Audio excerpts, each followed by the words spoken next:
നീ ഇവിടെ ഇരിക്കി, ഞാനൊന്ന് പോയി സംസാരിച്ചിട്ട് വരാം.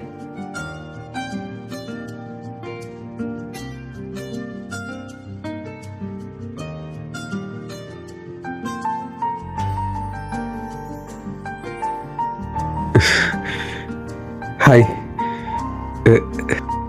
ഇത്രയും ടൈമായിട്ടും കാണാതായപ്പോൾ ഞാൻ വിചാരിച്ചു താനിനി വരില്ലായിരിക്കുമെന്ന്. അതിന് ഞാൻ ഇയാളെ കാണാൻ വന്നൊന്നല്ല. ഇതിന് സ്ഥിരം വരുന്ന കോഫി ഷോപ്പാ. അല്ല, ഇയാളാണോ എനിക്ക് കത്തെഴുതിയത്? അതെ, എന്തായാലും വന്നില്ലേ, കുറച്ച് ടൈം വന്നിരുന്ന് സംസാരിക്കടോ.